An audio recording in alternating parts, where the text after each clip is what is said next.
Good evening and welcome to Sioux City by Night.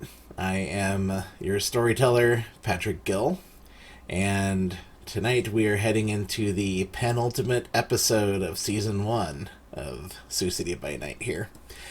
The coterie finds themselves in a very particular situation. A deal went south, or possibly north. They have a staked kindred in their custody, a priceless artifact in their possession, and more questions than answers. So, as we head closer and closer to the final episode, things are about to get interesting. And with that, I will go ahead and bring in our coterie, the Heartbreakers. Say hello, everybody. Hi, my name is Sarah, and I play the Tremere, Rachel DeWitt, who at this point definitely knows too much. Hi, I am Greg, and I play Francis Jacobs, the Ventru, and he is having a hard time wrapping his mind around everything that's going on right now. And hello, I'm Steven. I play the Brewha Flint, and currently I'm the grill master because I am slinging them steaks.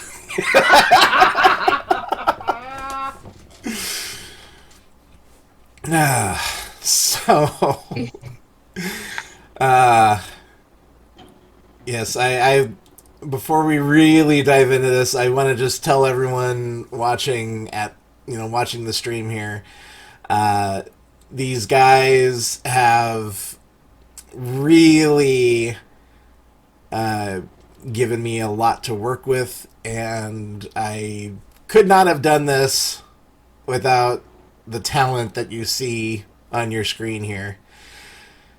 So, anyways,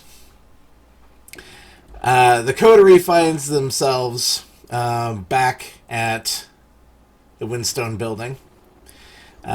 Rachel has stashed the copy of the Book of Nod in a secured safe in her haven. What became of Skin, just as a refresher? Where exactly is that Nosferatu being kept? He is in a gun locker. In Flint's apartment? Yes. Vertical So he is or locked up. horizontal? Straight up. Just kind of propped in. Okay. And the safe is deep enough to take into account the hunk of wood sticking out of his chest. Oh yeah, it can hold assault rifles. It can keep with the right angle, of course. Understood. A little fidgety. Well, the coterie is currently sitting down together in the penthouse, trying to come up with a game plan. The situation has definitely gone off the rails, and things need to happen. Rachel is kind of not exactly pacing, but walking back and forth, back straight, hands behind her back, sort of like a stern school teacher, just ready to act. Francis is sitting at the head of the table with his fingers steepled like this, just like trying to mull over everything that happened, and is having a hard time connecting the dots and trying to come up with a plan of what to do next. And Flint's on the other side of the table, disassembling his pistol and reassembling it. Just kind of in a cycle. Just thinking. Zeke is currently occupied attending to other business, so the coterie has the room to discuss. Okay. There are several things that we need to do. Mm-hmm. First, the first order of business is to call the sheriff to let them know of Skin. I will do that since I've already called him. I'll let him know what happened. And Okay. do we want him here tonight, or is that up to the sheriff? I'd say leave it up to him because, yes, I have yet to lay out all I want to do here. I mean, and I've been around the block before, but this is the first time I've ever dealt hands-on with the state kindred, so...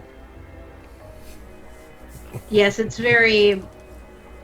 I don't know the protocol, okay? And you think I do? God, no. You call the sheriff. You have a good explanation, and you hope everything goes well. Here is my primary concern upon speaking to the sheriff. What does he know about the situation with Amara and the text circulation, and now this clandestine deal that we have done that has gone awry? What does he know? He knows of Skin, and he understands that situation is taken care of. We can bring up Amara and find out that information. One question I have. Hmm. Since he is the sheriff, one would assume that he has an understanding of what's all going on under Prince Jimenez's control, because it is in the town and it's the sheriff Jones's job to make sure everything is being done in a correct manner.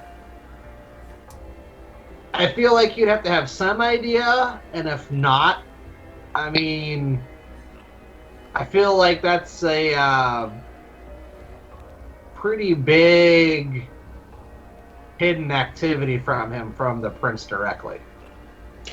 That's a fair point, and regardless, this is something we took to the prince himself. So the prince is informed. We've gone to the highest authority, essentially, in our particular area. So it shouldn't be an issue, but I do want to get Sheriff Jones's take if he is I agree. remotely aware, because he could have some other connection that we're missing. Yep. Also, I don't know that I want to hang on to the book that we got. Yeah. It's just asking to have our domain invaded, in my opinion. Not that anyone knows it's here at this point, but I don't know. I mean, I want to get up there and study it before I give it away, don't get me wrong. But it's a limited thing, and someone's looking for this as well. It's not to me, it's to the person that I was picking it up for. What are your plans? What do you think we should... Do you want to give it to the person that's looking for it, or are you wanting to try to dispose of it? Or just No. I mean, not disposed of. I mean, do you want to just drop it off somewhere? I mean, what are your intentions? Do you just want to do a dead drop, or?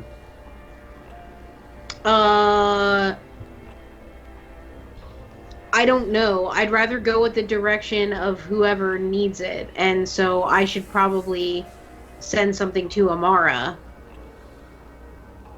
Because I thought Amara said that the person was going to stop by and pick it up. Right. So, alternatively, I could just wait. But we have to be prepared for the possibility of someone stopping by. Here's a thought. So since everything that went down with Skin went down. How do we know Skin wasn't supposed to report back to Amara saying that the deal was done? That is another good point. So, in theory, Amara doesn't know that we have the book. Amara could think that Skin's in the wind. So, Interesting.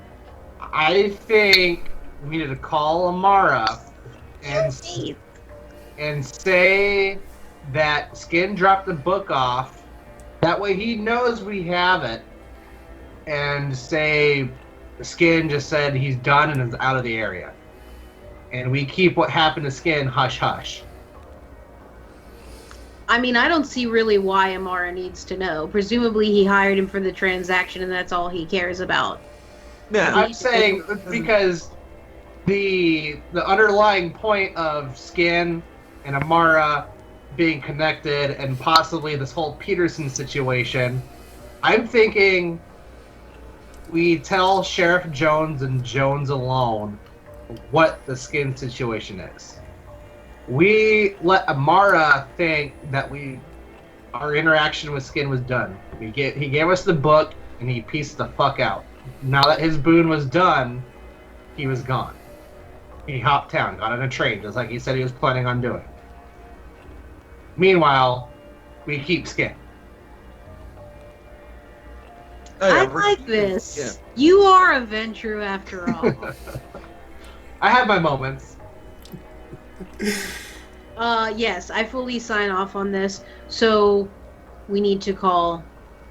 Oh, before the phone call, last thing. I turned Kevin into a ghoul. I don't know. We have not talked about that? I'm sorry. You did Huh? what? Yeah, Well, Kevin was already a ghoul, but you Right. basically, Francis has Yeah, basically no. become his new dom. So you're in charge of him now. yes. And what? Okay. For And some why? way, And why? somehow.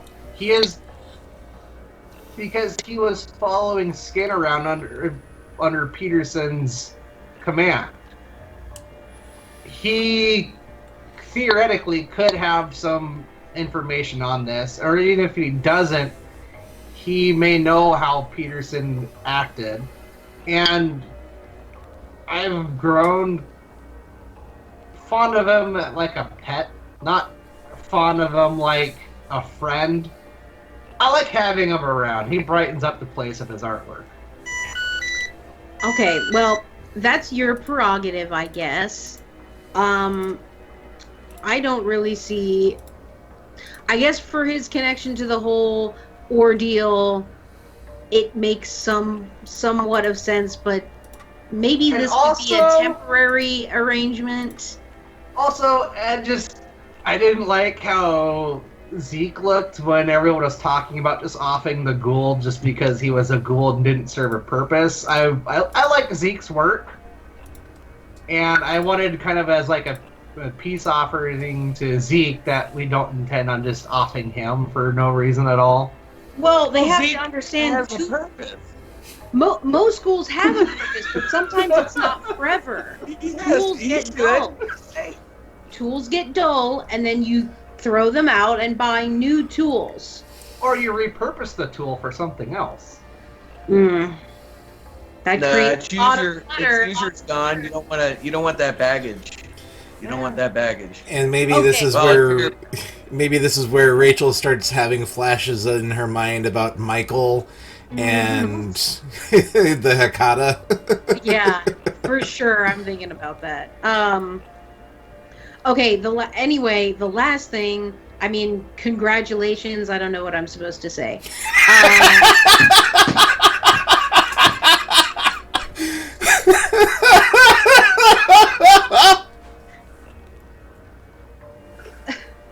Oh, I love you guys. we love you too. No, you're not supposed to say anything. I wanted... That wasn't an invitation to continue that line of thought. That was simply an aside to acknowledge what you've done. Now, Okay. the last thing we need to do is visit the portals that we have not seen. Mm-hmm. Which can hopefully be after we take care of the house and all the keeping therein, we depart from that. The portals we know of. We know of the one at the downtown library, the one at the Morningside library, and the one in Peterson's mausoleum. We know the two on the mausoleum and the Morningside library are connected. We don't know where the downtown library is. And we know that there's a possibility of there being more portals.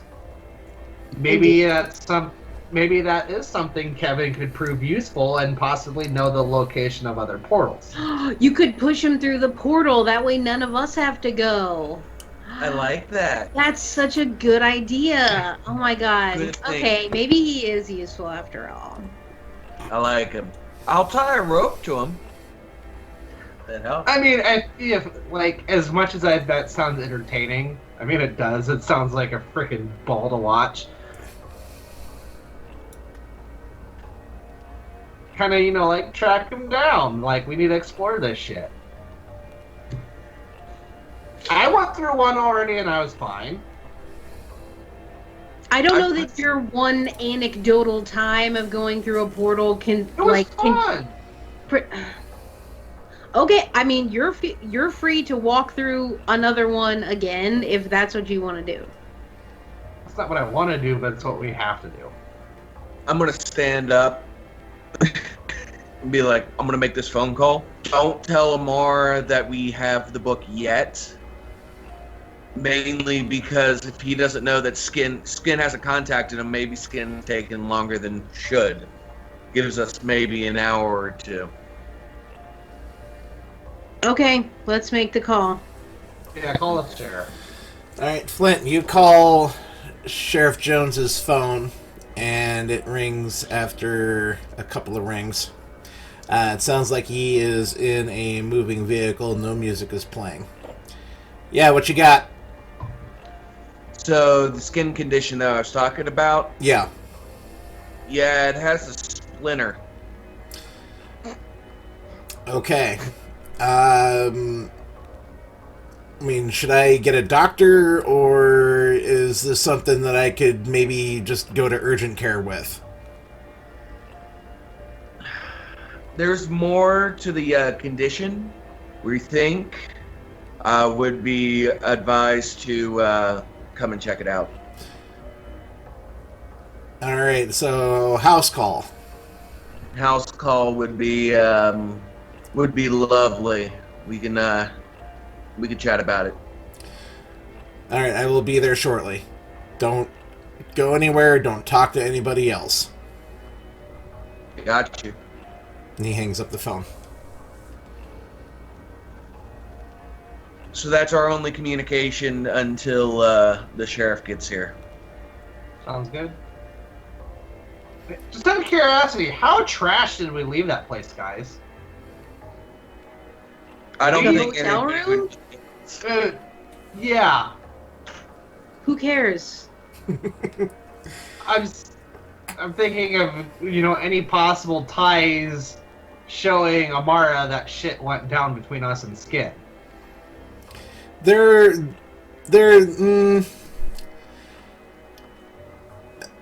safe to There wasn't that much of a assume. tussle. Yeah, that was a relatively quick fight, all things Yeah. considered. Flint was handy with the wood, and got that relatively squared away right quick. Other than maybe some vitae, that might have gotten spilled on the floor from Skin getting staked. Which I don't think anyone would notice. Yeah, what's more blood in a rundown, hotel room? Exactly. So, anyways,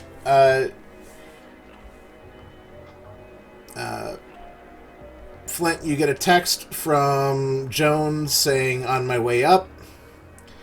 And shortly after that, there is a knock on the door. And it was just out of courtesy before anyone has a chance to get up and actually open it. Israel walks in. He is currently wearing probably close to, like, private security chic. He's wearing a black suit that is designed to help hide bulges from concealed weapons. His shoes, while you would think that they would be like polished dress shoes to go with the suit, they're actually black running shoes, high-end Nikes.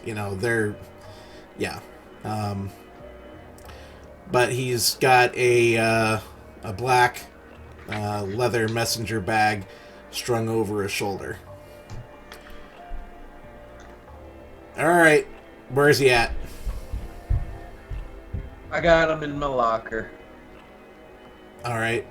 Alright. I need you, before we go and do this, I need you all to tell me exactly what went down, where you were at, why you were there, what happened. Everything. Rachel, you can start. Sure. I was fulfilling a personal favor to a man in town to retrieve some books from someone he was sending at a motel. Where exactly was that located? Can you remind me, Francis? It was over by the airport, the Sioux Harbor area. Okay, right. It was a Motel 6 out of character. Motel 6. Yeah. Right, okay. And in the process, the person that came to make the exchange turned out to be Skin. And upon seeing us, he attempted to flee for an unknown reason. And we pursued him. Exactly. And it was not, there was not a lot of commotion, and Flint subdued him. Okay. Anything that I'm going to have to worry about trying to cover up as far as the masquerade is concerned?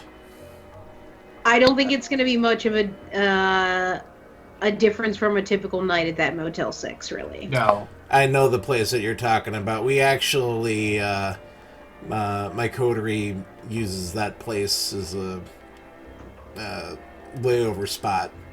If we're, moving people in and out. Yeah, I know the motel you're talking about, and that's probably, I don't mean this literally, but I think I'm going to have to burn that location. There's just way too much action going on there between us and whatever you guys did, plus that place isn't on the up and up anyway. God. So, all right. I'll have my people just double check and make sure that nothing too crazy popped off over there. All right. So, who's the person you were doing the favor for? It's Mr. Vincent Amara. God fucking damn it. Yeah. That's usually what people say when they hear his name. I'm finding out. Yeah. Does the prince know he's in town? Oh, yeah. Yes. God! He's the one, we were his go-between for setting up a little distribution endeavor. Son of a bitch! God, I keep telling Jimenez not to fuck with guys like that. This is getting out of hand. Jesus fucking Christ. He looks like he's about ready to punch a hole through the wall. Alright, what exactly was the arrangement then? He, in terms of why I personally was in contact with him. Yeah. You owed him a boon? Yes. Oh God. Oh. Hold on a second. Anger. Oh no. Come on, Sheriff, keep Anger it together. He looks like he's barely able to keep his beast under control. He's pacing, and the colors drained from his skin, and you think he might have actually popped his fangs. But you guys are square now, right? You're done? Yes. No, not entirely. Why? What's going on? Well, the deal. Yeah, it's mid-process. Okay. But yes, what I thought was going to be a very simple transaction turned out into Skin showing up and trying to run away. I did indeed secure the material, so it is in my safe and secure possession, but Amara does not yet know the outcome of the deal. And we're still waiting for him to know that we have the said material for someone to come and pick it up. Once it is picked up, her boon is finished. Okay. I think we need to go have a talk with Skin. Flint, you lead the way. Sounds good. I'm gonna go in. What would be Flint's chances of having shackles? I would say you've probably here's the thing. I believe, Francis, you put experience into increasing the security rating of the domain. I believe so. Yeah, I believe so. With the intention on building a holding cell in the basement. So, yeah, this is Oh, clear. yeah. This is clear back to when we first got acquired Kevin. Mm-hmm. I would say, Flint, it's no thing for you to have Pink handcuffs. fuzzy handcuffs. I wouldn't go that far, but yeah, Flint, you guys have the resources on site to where, if you want to have them like handcuffed, or even do the full shackle set to where it's ankle cuffs, handcuffs, and a connecting chain between. Oh yeah, you've got him locked up good and tight. That's not a problem at all. Sweet. Okay.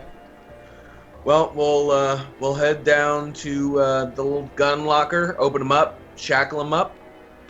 We'll, Francis, you want to help me drag this guy down the stairs? Oh, with pleasure.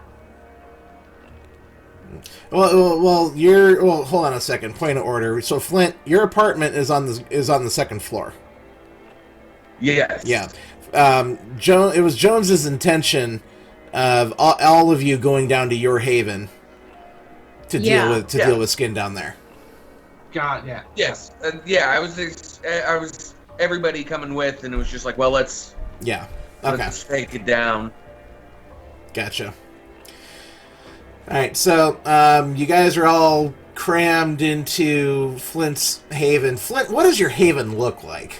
Yeah, what does it look like? Bare bones. I might have paint on the wall. I might have some whites on the wall. Sleep on a cot. Pile of laundry. Gun locker. Home. That works.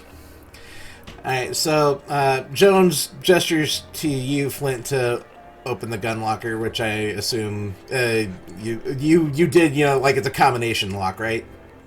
Yeah. Or is it just a simple like twist hatch? We'll do the combination lock.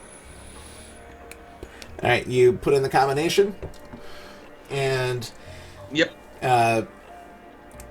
So Skin hasn't moved. There's that chunk of wood sticking out from his chest. Francis and Flint, you go about shackling him down, and Jones is just kind of standing there with his arms crossed, just watching you two work. Have you done this before? I haven't, no. No comment. All right, gotcha. And Jones reaches into his suit coat and he pulls out a revolver. It's gotten like dulled black. So it's not gonna, it's not. He's very much like in stealth mode. It's not shiny at all. So, but judging by the revolver, it's more than likely it's a 38 or a 350, or actually you can chamber 357 in the 38. But yeah, so it's not a huge like dirty hairy style revolver. This is very much a close quarters gun. And I'd like to say I probably have my pistol and silencer on me as well. That goes without saying, yeah. Yeah. You guys haven't had the opportunity to kind of depressurize from the incident anyway, so you're all still wearing the same clothes. You're still all, yeah. All right, so Jones walks up to Skin, and he sticks the barrel of his gun up underneath Skin's chin. And he leans in, and you can hear him mutter, "One false move after I pull this piece of wood out from between your dirty Nosferatu ribs, and I'm going to paint the inside of this gun locker with your fucking brains."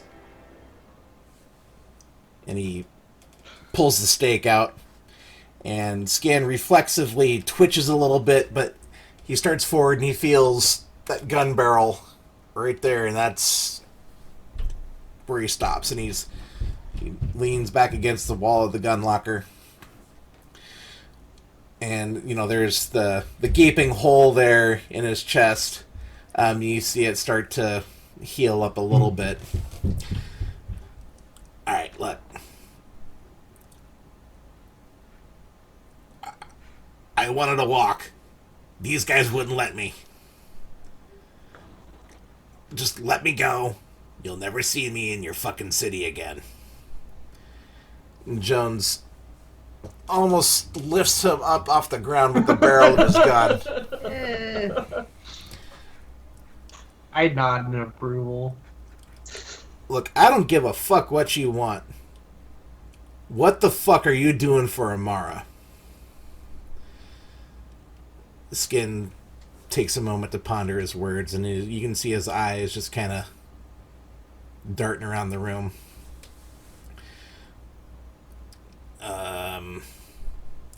Look, I really don't want to answer that question. Look, just take me to go see Jimenez, and you'll get all the information that you want. I don't think so. You're gonna tell me what's going on right now, because I don't trust that blue blood sack of shit farther than I can throw him. Of course, Jones is also a Ventrue, but Yeah. Look, all right.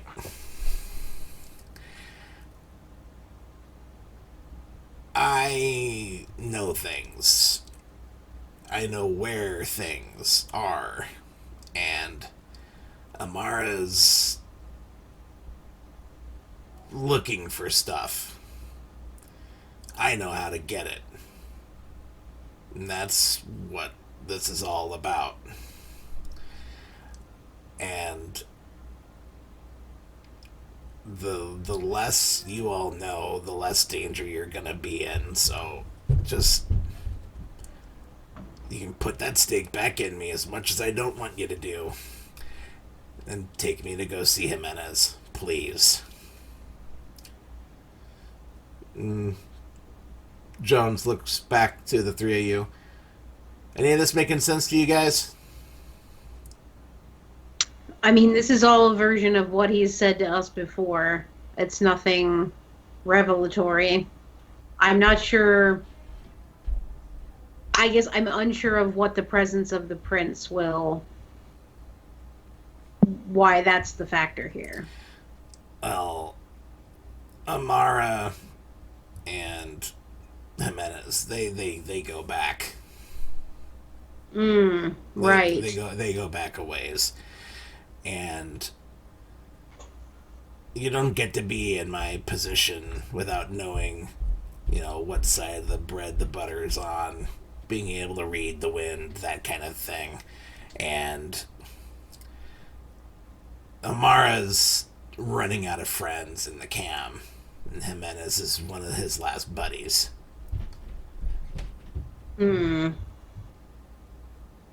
So, lack of options means Amara's gonna be staying around for a while, but there's an ulterior motive.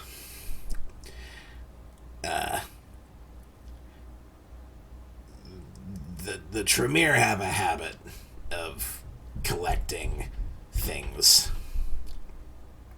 Of course. And the Hekata have a habit of collecting things. The Nosferatu, they also have a habit of collecting things. And I know where those things here in the city are kept. And that's why I'm working with Amara. I owed him some favors. He owed me some favors. We've been going back and forth over this for decades now. And, like I said, Amara's running out of options. And so he played the last card that he could with me. And that's why I'm here. I want to know what he did for you that required a major boon. He got me out of a tight spot in Chicago.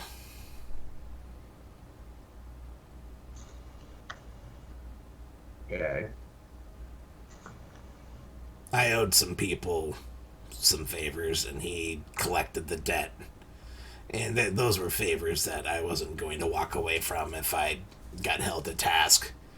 So, yeah, you gotta remember, this is all just one great big circle jerk over who owes who what. So my question then is, if this has been going on in such a cyclical nature for such a long time, why is now different? Well, like I said, Amara's running out of options. You piss the wrong people off too many times, and then you've really got your back against the wall. And like I said before, Amara, his only option left now is Jimenez and a few other handfuls of kindred across the U.S. Why is he running out of options? Well, I mean, you do what he does long enough and you're going to make enemies. I'm sure that the Tremere Primogen would just love knowing that he's in town right now. I have another question. So, you made the exchange with us. Yeah. Were you supposed to report back in saying the job was done? I see where you're going with this. Yeah, I was. And Do you know who is supposed to come and collect? Amara. Wait, whoa, hold on. Amara gave you the item to give to us, so then he could come and pick it up himself. No. I got the item. Yeah, and to give to us, but someone was supposed to come and get it. No, Amara's... Oh, okay. Who'd you get the item from, then? He looks at Jones long and hard. I want to use intimidate, or I want to intimidate him Okay. and say, I am tired of this bullshit shadow games. I want you to tell us what the fuck is exactly going on right now. And I pull out my pistol and put it up to his temple. And Jones is gonna let you do it too. Alright, intimidate, or, manipulation and intimidation, please. Would this could be considered a stick up? Yes, this is very much a stick-up. I have a specialty in that. You get So an do I extra... add another dice? Yes, you get an extra one. Nice. 1, 2, 3, 4, 5, 6.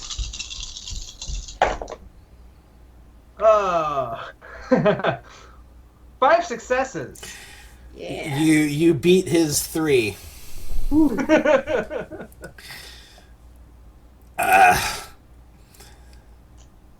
Alright, there's no way I'm gonna be able to walk out of this without answering it. It's clear. Alright, I'll talk. Peterson had it.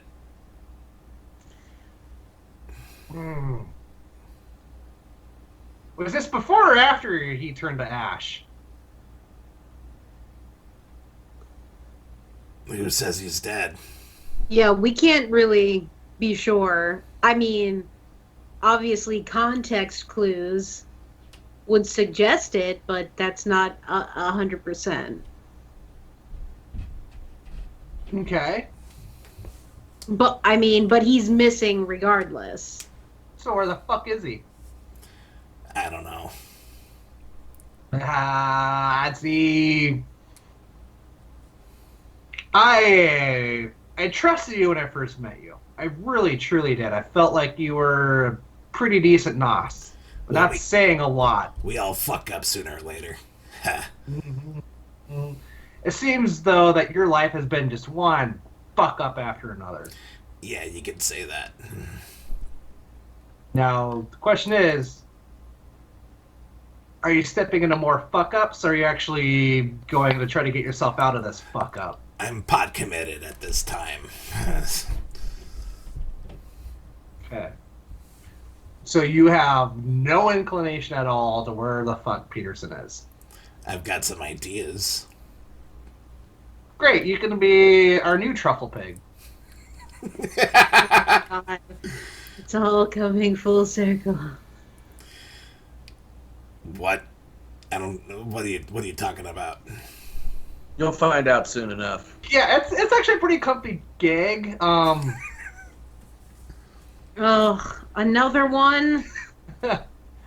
I know. I don't This want to one's- keep this one. I don't want This to one's keep this easier. one. If he doesn't work, we just leave him out in the sun.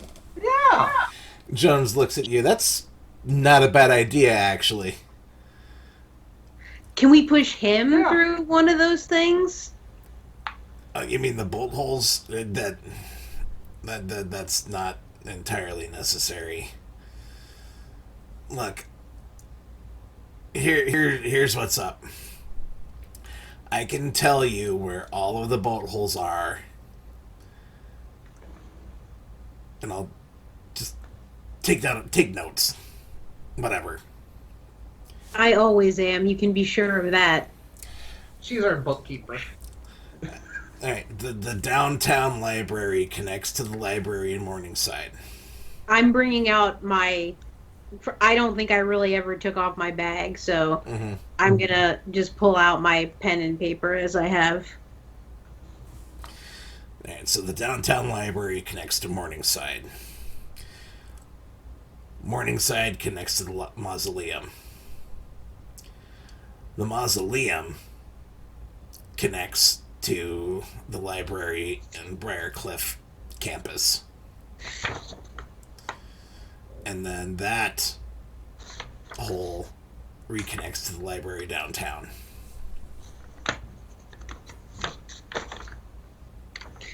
Is that the only loop of as such, or? Yeah, that's it.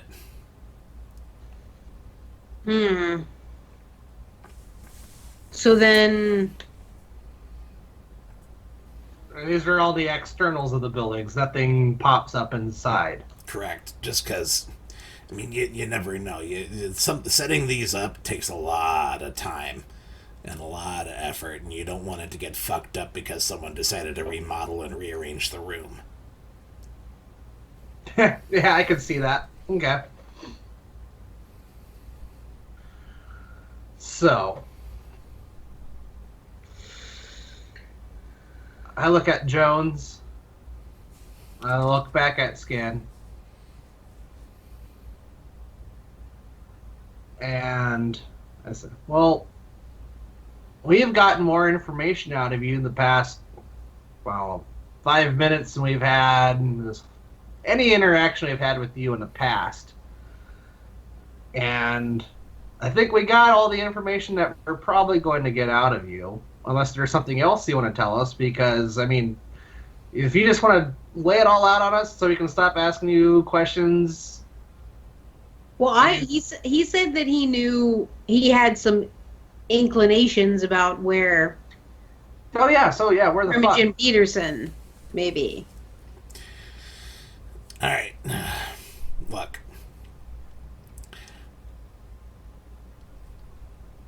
And he's looking at Jones. If I tell them what they should probably hear, and trust me, I'm not bullshitting here. If I tell them what they need to know, just stake me and give me to Jimenez.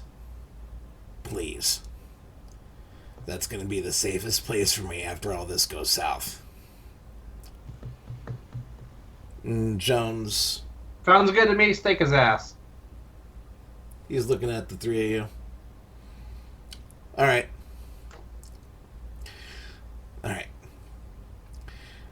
There's, at the mausoleum, there's a secret passage that goes underground. And that's where I've been getting things for Amara. Remember what I said about the Nosferatu collecting things?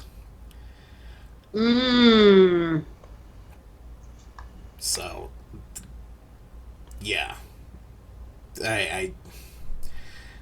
If you go back to the mausoleum and you'll find that there's two slabs.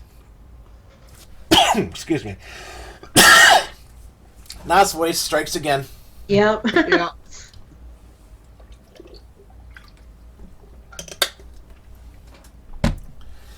There's two slabs of concrete in the middle of the mausoleum.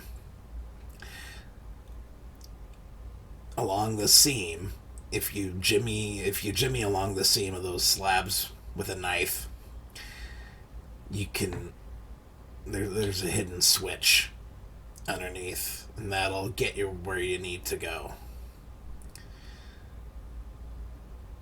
The only problem with that, though, is that if you hit the wrong switch, the place is booby trapped out the ass.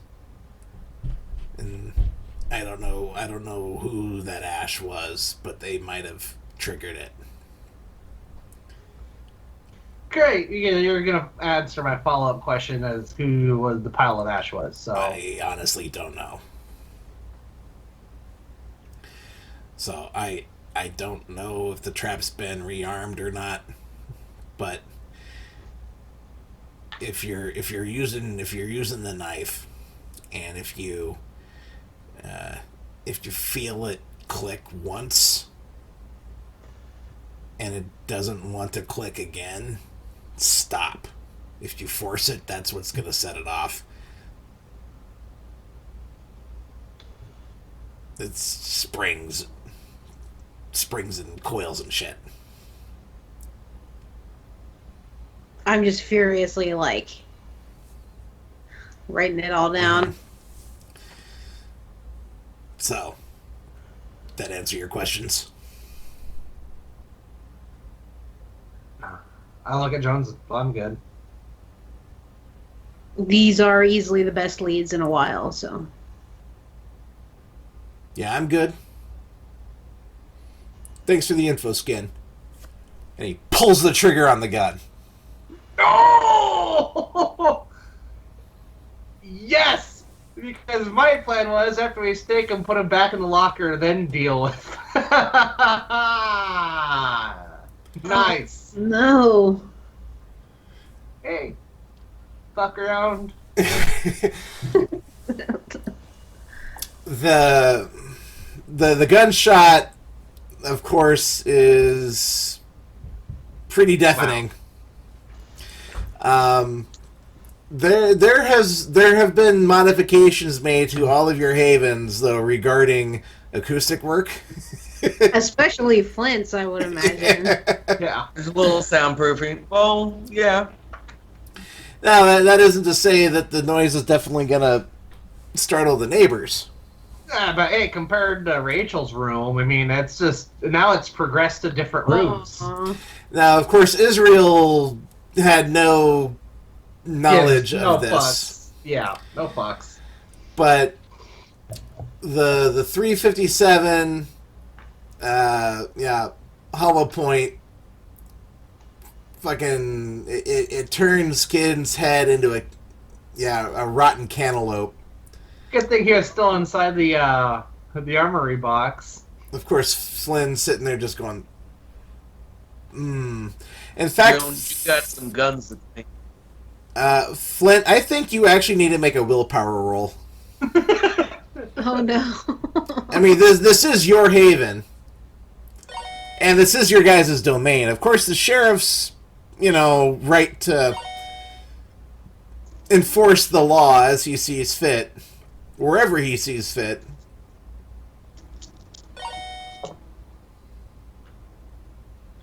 One.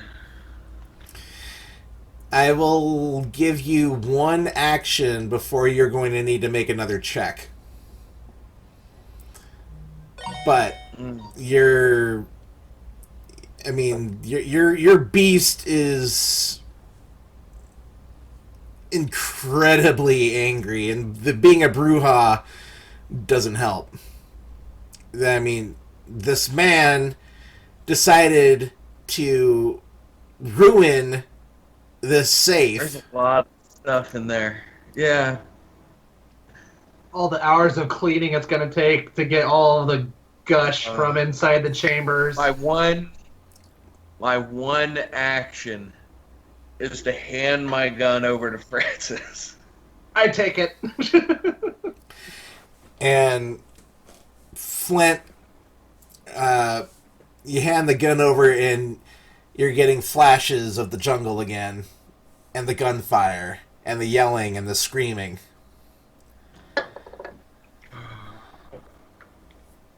Jones reaches into his coat pocket, and he pulls out a wallet, and he grabs a stack of bills, and he sets it down on the workbench by the gun safe. Hey, I'm sorry. You fucking had it coming. Oh, yeah. I apologize. I owe you, on top of the cash. Minor boon that you can call in whenever you want. Flint, go ahead and make another willpower roll.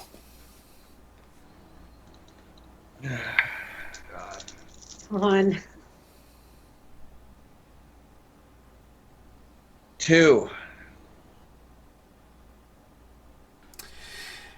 The flashbacks have started to disappear into the static background hum that is.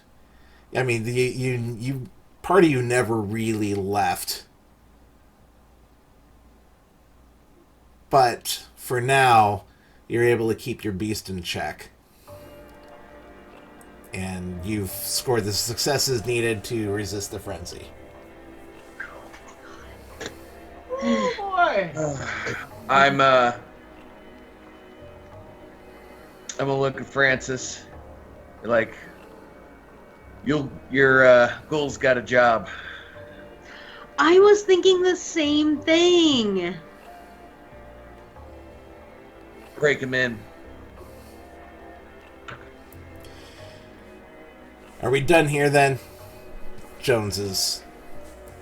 Well, here's the thing, Sheriff. For Miss Rachel here to complete her side of the boon, there's still the matter of us calling Amara and letting him know that we got said item in Skin Jump Town. Is this something you also want to be a part of in the background? Not necessarily be present for the exchange, but to be on site?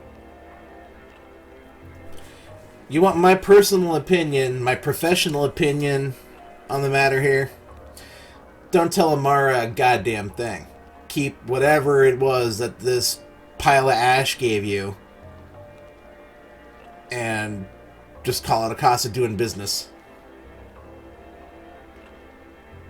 And if he comes for you, I've got no problem taking that guy out without hesitation.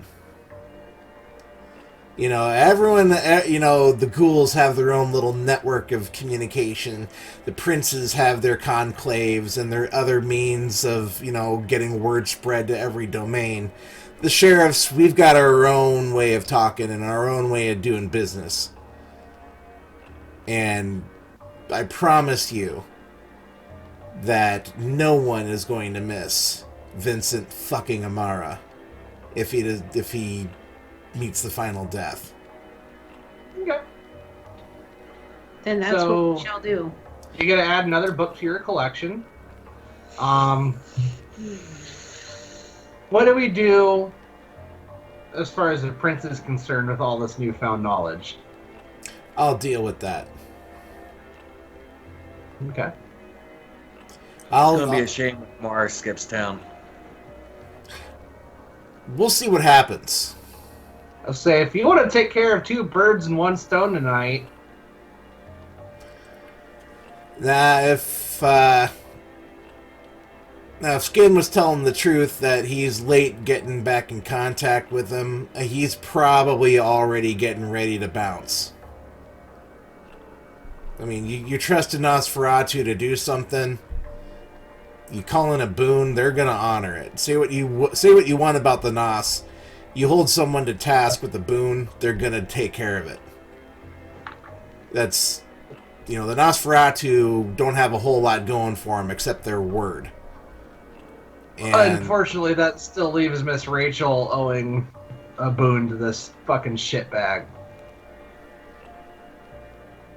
well, here's And with us being the last known people, I mean, the only thing he can do is pin this back on us.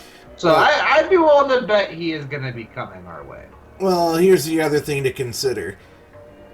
He's got to be able to exact consequences for you not upholding your end of the arrangement. And he's got no friends. Exactly. So let's say It's just one person. Mm-hmm.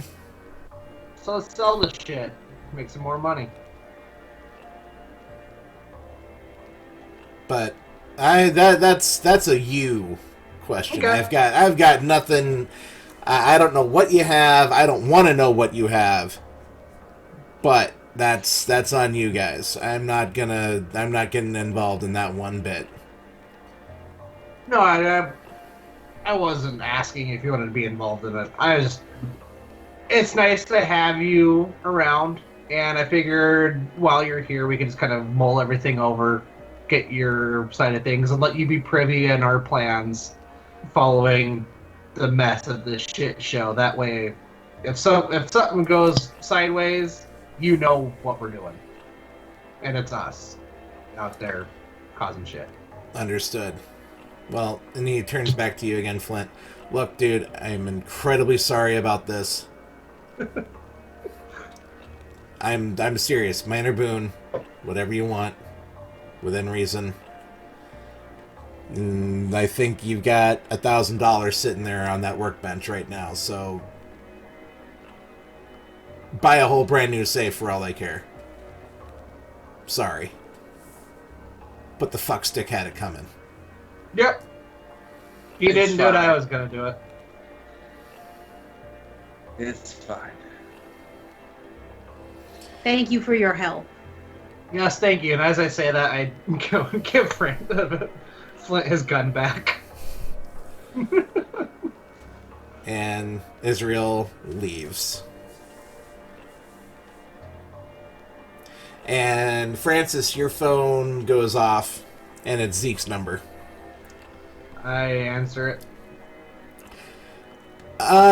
Excuse me, sir. We've got some complaints about a noise disturbance going on in the building.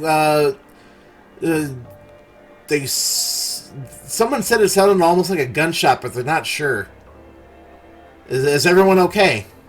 Yeah, everyone's fine. Flint was just trying out a new subwoofer. I know it's not like him, but it's heavy as fuck, and we dropped it. Sorry. Oh. Okay. Well, I'll let people know that that they won't have to worry about it. That the noise is over with, and Yep, it won't happen again. understood. Is there anything that's going to need to require a maid service? Yeah. Discreet. Oh. Very discreet. I thought we were putting. I can also have Kevin come up and do it. Oh, that sounds like an excellent plan, and it's not going to cost us anything, so by all Nope. means. Yeah. And Zeke knows he's got a place in this pecking order, and he's Yeah. at least one step above the new ghoul. Yeah. All right, well, I will. I'll see to it that things are taken care of. Yep, no problem. I just sorry for. I mean, I know it's our problem, but you're on the front line of handling the complaints. I know sometimes we don't make it easy for you for dealing with the general public, and so it won't happen again. Thank you, sir. Yeah. All right, and with that, Zeke hangs up the phone. And here would be a wonderful time to take our intermission. Yes. So we will catch you all in approximately 10 minutes or so. See you then. And we are back. Thank you all for sticking through the intermission and sticking with us through the episode so far. So the coterie is starting to make their preparations to do some exploring. Now it is. I'm trying to remember because the meeting took place at 1:45, if I recall correctly. Yeah. Yeah. So, well, that was the meeting with Skin was 11:45. Right. It's probably getting to be closer to 1 o'clock now. There's still plenty of time to do what needs to be done. Is anyone changing clothes? Is anyone taking any extra preparations or precautions?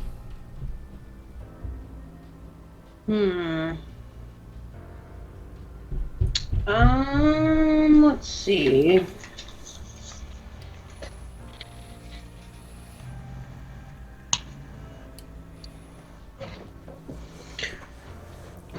I'm thinking. Yeah. I'm gonna make sure I have a steak on me at all times, just in case. It sounds like a plan there, Flint. I would like to, from my apartment, for my same bag that I'm going to be carrying, I'm not changing because I figure this is this whole dirty night. I've already started. There's no point in changing. So I would like to retrieve a sterling silver letter opener Okay. from my haven, and it's probably just sitting near that lectern or on it with all my the tarot cards and everything. So I'm just going to retrieve that and put that in my bag, and I want to make sure I have one bloodstone on me. Okay. As you were going about that, you notice that the tarot cards have moved of their own volition again. There is now just sitting out randomly. It's the Lovers, the Tower reversed, and the Devil reversed. That's weird. My birth cards are the Devils and the Lovers together. Oh. Yeah. Huh. I only remember like the major arcana. I can't even like. Oh, what's the Two of Cups with this and this? I'm like, I don't know. Oh, no, I don't know that. No. It's been a long time. So, Francis is going to change, mainly shirts, just because he was standing pretty close to the skin pinata, and I'm assuming some vitriol had to have splashed on him. Mm-hmm. So he's gonna go change out of his button-up shirt to just like an all-black tank top because it's time to get a little bit of a tactical.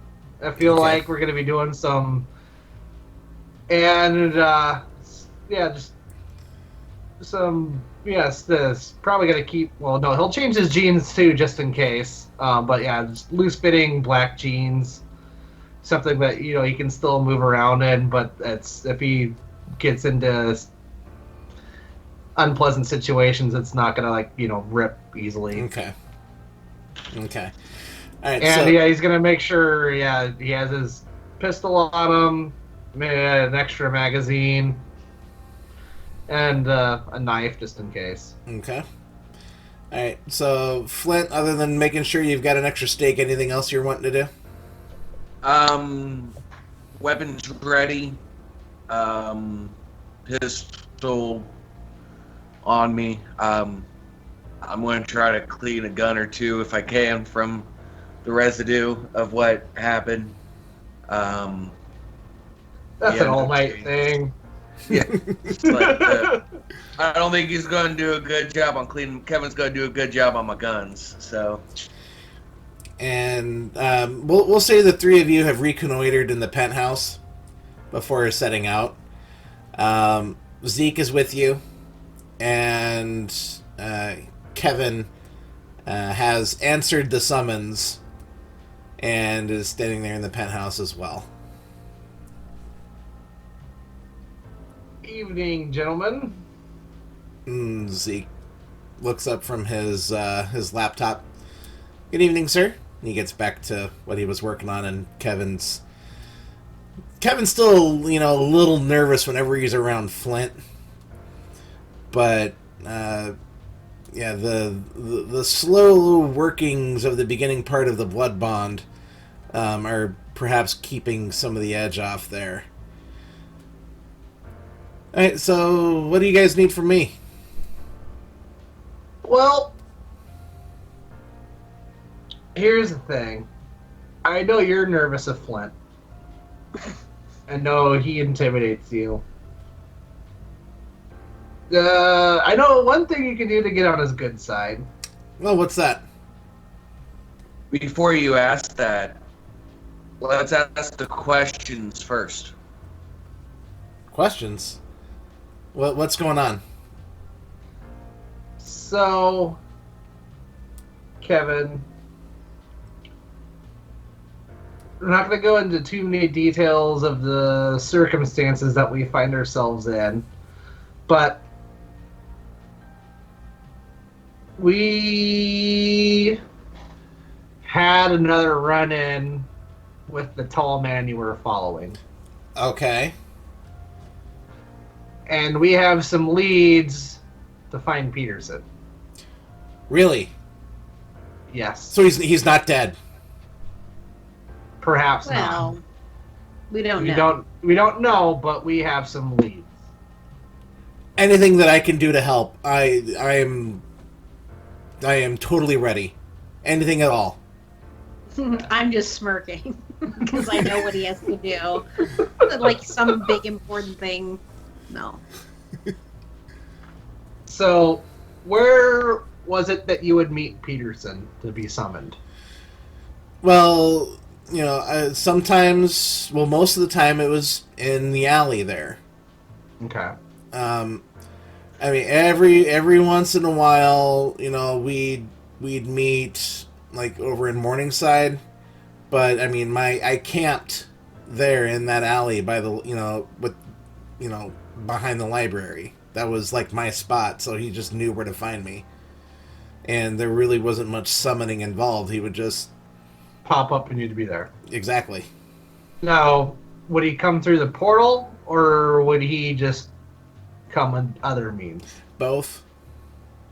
Okay, so 50-50. All right. Now, and I want to make it clear that the only reason why I blood bonded you is because I felt like you were still of value to the situation, and I didn't want you running out of juice just in perchance that we could find Peterson. So if we find him and you want to go back to him and he wants you back, I mean, the way I say it, you're free to go do that. Zeke is definitely paying close attention to this exchange now. Okay. Well, one step at a time, but I mean, I don't know. I would, to be perfectly honest, I mean, I wouldn't mind going back, but my situation has improved significantly ever since you guys popped into the picture. Oof. Okay. I know we had a rough start, but yeah. Do you guys have any questions for Kevin here? You ever meet him at the mausoleum? And there's a little bit of apprehension before he decides to answer. Yes. Like once or twice. Now, did you meet him outside of the mausoleum or inside? Outside. Okay. I was never allowed in the mausoleum. Just figured I'd ask. Did he ever speak to you about his interest in any kind of literature or special books? That is going to require a roll, Rachel. Okay, fair enough. That is going to be a charisma. Oh. Yikes. Yeah, that's going to be a charisma and persuasion roll, please. Okay, I took some points in persuasion. I'd like to help. Okay. Since Francis currently has Kevin under a level 1 blood bond, Francis, if you kind of like reassured, or you kind of popped in, reassuringly into the conversration, Rachel, Yeah. you get 2 bonus dice.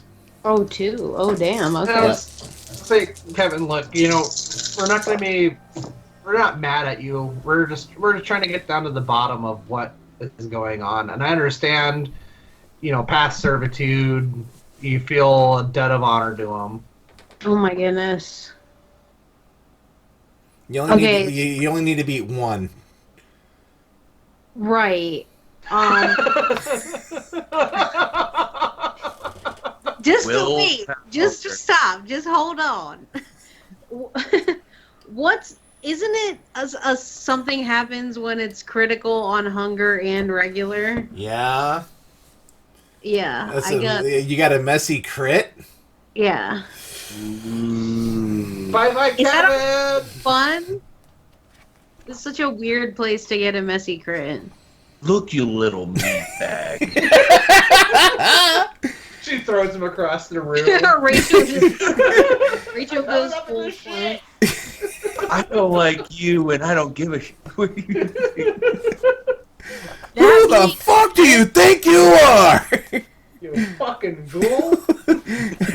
Give me a moment here. I need to look up something.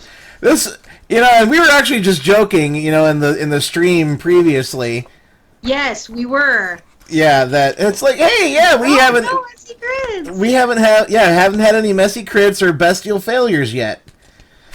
All right, I've got to look this up. Give me a moment. No, you're fine. This is a very odd situation. Mm-hmm. And so a messy crit, it doesn't really matter how many I get. Right. What's your total number of successes? And so if I have 3 criticals, it still only counts as a pair that's doubled. Right. So that'd be... Okay, so that's 2, 4, 5, 6. Ouch.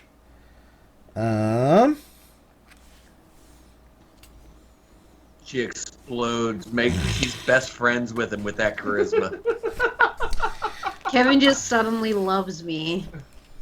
It's like, you want to? And she doesn't, and he doesn't pay attention to Francis anymore. Yeah. Clint's like, what is going on in this place? You have adopted a pound puppy who will never leave your side, Rachel. I don't like it. I don't want that. No, thank you. I've already got one issue of that kind already brewing. I don't need another. Talking about me? No. No, not you. Hold on a second.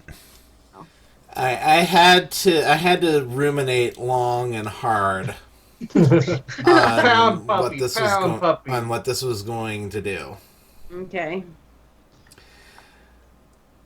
So you are attempting to persuade information out of Kevin.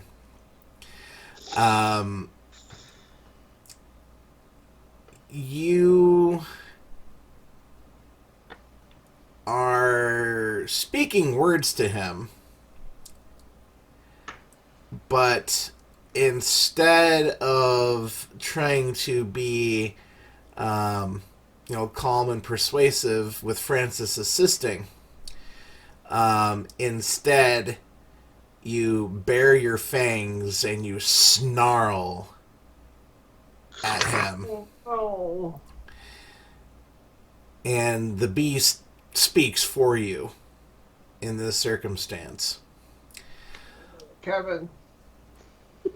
Look, I know that you know what Peterson was up to, and I demand that you tell me exactly everything that he was involved with. And I don't care if this ruins your reputation with the rest of the ghouls or with your Domitor, but you will tell me what I need to know. And you actually physically reach out and you grab him by the neck and you slam him up against the wall. As I was mid-sentence saying, everything's calm. Everything will be fine. Francis, I need you to do a willpower roll, please. Okay. I don't want to stake anybody here. 1, 2, 4. I had 5 willpower, but I used 1 last session. Oh, no, it would have refreshed. Even though it's the same day? Yes. Willpower always refreshes each session. Okay. hunger per day, willpower per session. Yeah. 2 successes. Your sire speaks up in the back of your voice, Francis.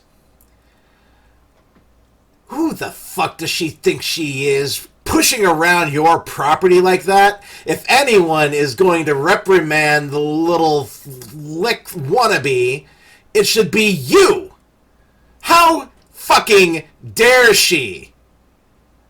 But you are able to control the compulsion to put Rachel back in her place in regards to Kevin.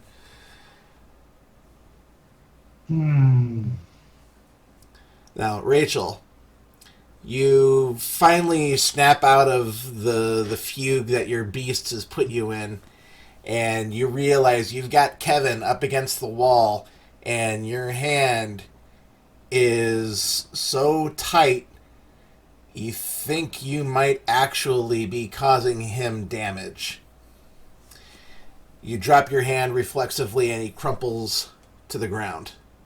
And he's curled up in the fetal position, just scared witless over what you just did to him. And he's actually crying. I'll tell you everything. Just leave me alone, please. Just leave me alone. Rachel, you've earned a stain on your humanity. Oh no! Where does that go? Probably just notes. Well, so your humanity tracker, you've got the 6 boxes filled for your humanity 6. So put a mark in the first empty box to the right. Oh, okay. Done. I'm just gonna write Kevin underneath. So it was all of the joking about treating Kevin like property, and Rachel was the one to actually have an issue. Not bad. So I released him, right? Yeah. Okay. I take several steps back away from him, and I'm rattled for sure, and I just look sort of not making eye contact, but just slowly turning towards Francis. I'm sorry. Not to Kevin, to Francis.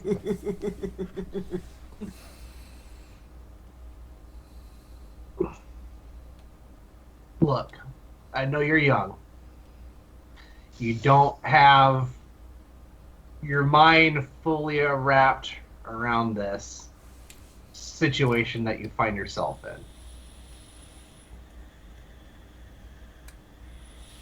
Now, I'd rather you not talk about the boundaries of my own mind. I am younger and, yes, I guess more prone to lose control. And I'm not only saying prone to lose more control, but I am very good for someone of my clan. And I'm letting you know that you are getting off very scot-free for what you just did. It's because I have a lot of faith in you. I do. And I like you. Something like that will not be tolerated again, though. I'm sorry. Well, I didn't plan on it this first time. And that's why I said I know you are young and don't have as much control over the beast. I mean, I'm young compared to other people of my clan, and I'm not saying I have full control. So I understand where you're coming from. I understand why it happened, and that's why I'm saying that if it was anyone else, the outcome of this situation would be very, very different. And like I said, I I like you. I like what you are doing, and I think you have a lot of potential. And it is an honor working with you. And I just want to let you know, as from one kindred to the next, that this is something that will need to be worked on. I understand that. Okay, thank you. Let's please move on. And I'm just having flashbacks of my upbringing and the intense patriarchal authority, the absolute iron fist I grew up under, and I'm just like, just supremely disturbed. Kevin gets up and all right. So here's what I know.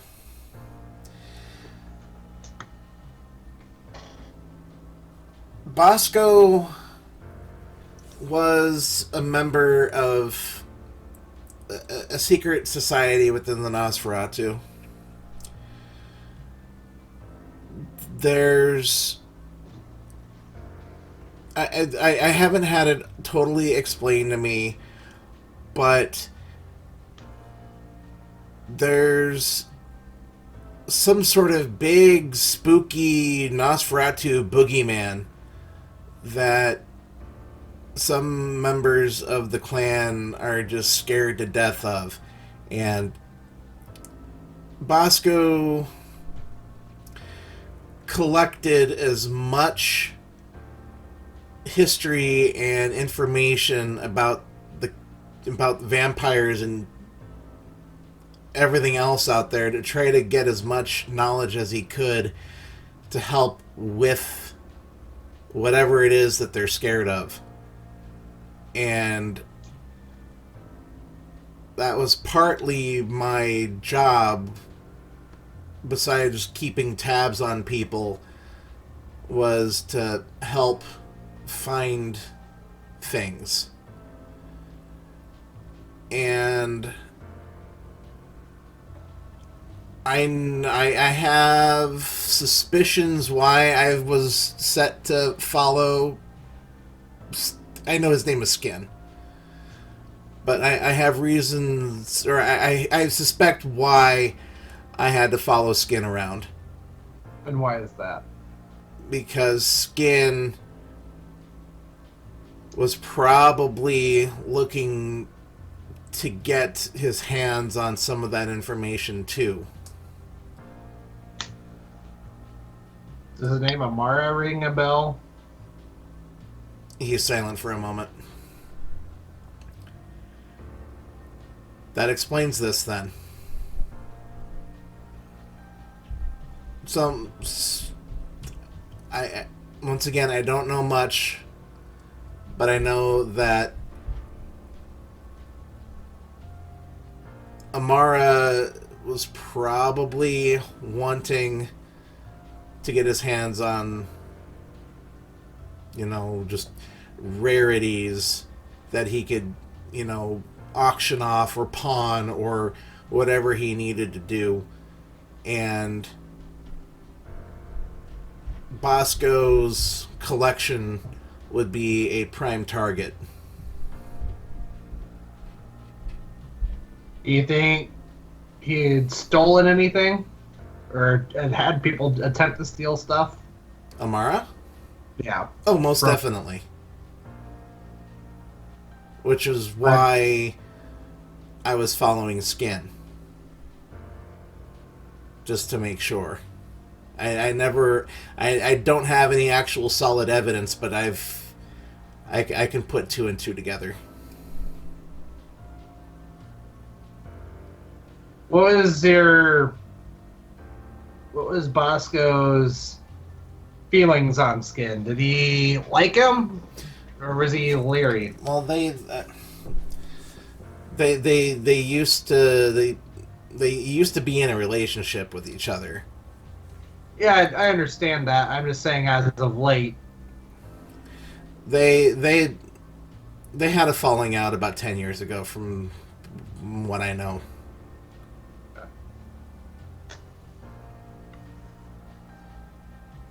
So Skin was the ex that knew he can get his hands on the product, and he was the open man to Mara. Yes.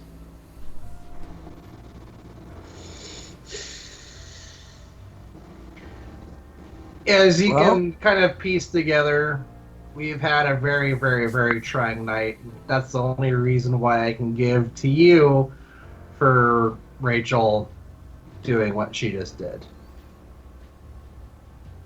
And he doesn't really say anything about that. But it does bring you to your chore. Chore?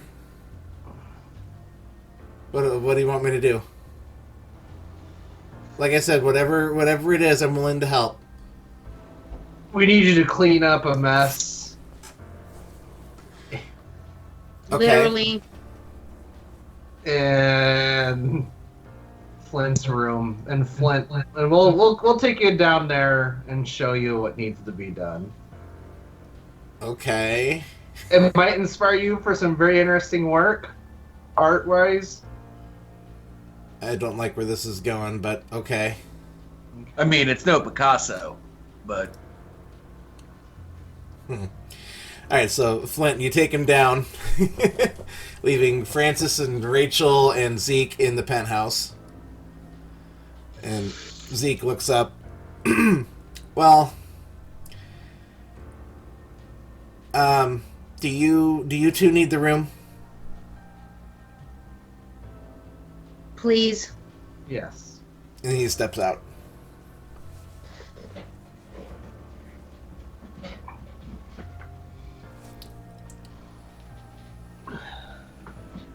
You know, I'm not proud of it. I know. I And keep myself together for a reason. I want to have control. as we all do. And like I said, I completely understand why you did what you did. And isn't your mind a maelstrom now, too? There are all of these... Oh, I 100% agree that it is. And I don't want you to think that I'm trying to pull some sort of power trip over you. As I'm just kind of going off of our ways. It's not because that I'm older. It's just it's how we have survived this long. And shit runs downhill. And like I said, you know, if I was any other kindred and something like that were to happen, that'd be the end. You know. And I'm just, like I said, I genuinely care about you. I think that Please you're stop saying that. I enjoy working with you. And I would like to continue working with you.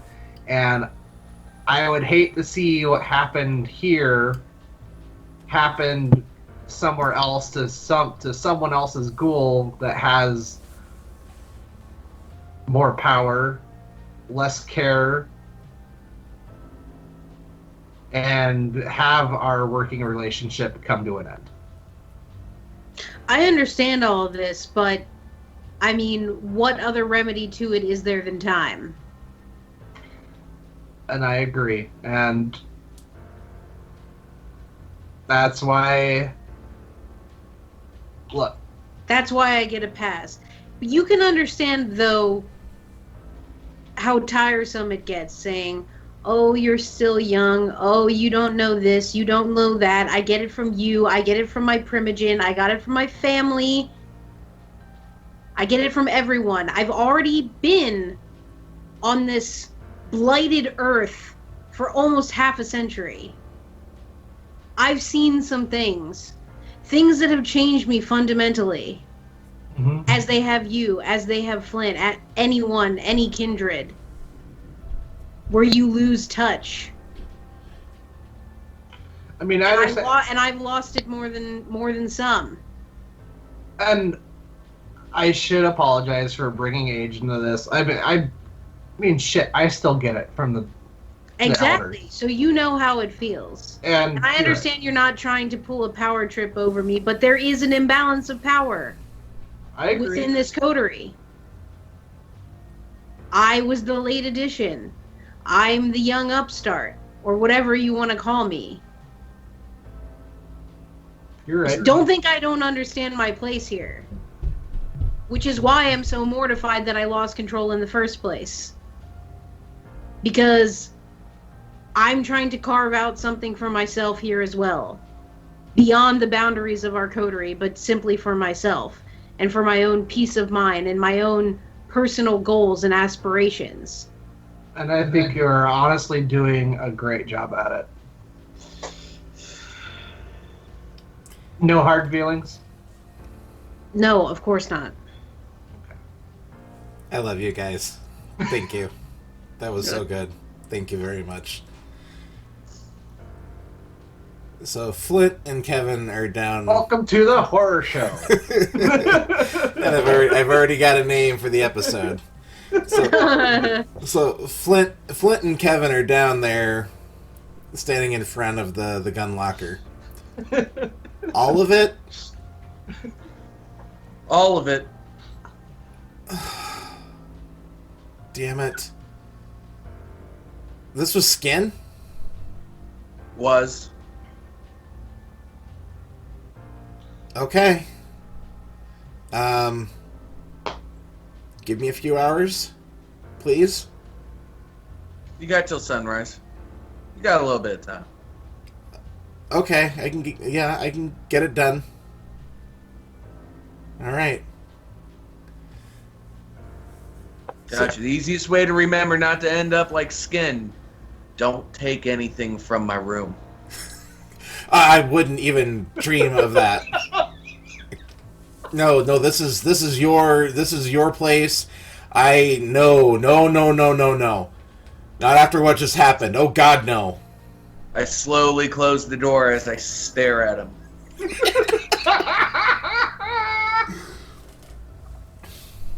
Alright, so we could probably fast forward a little bit to the mausoleum. Yeah. Because we're on a roll, and I don't want to. I've got lots. I got lots to do here. So, the three of you are standing outside the mausoleum. It is just as you have left it. The doors have been closed. You notice that the lights are off inside. There is a heavy logging chain and padlock around the handles of the door. Now, did you would the coterie have gotten here conventionally, like drove to the mausoleum? Yeah. Yeah. Okay. I didn't know if you guys were gonna use the bolt holes to. I think it's better to have a fast escape.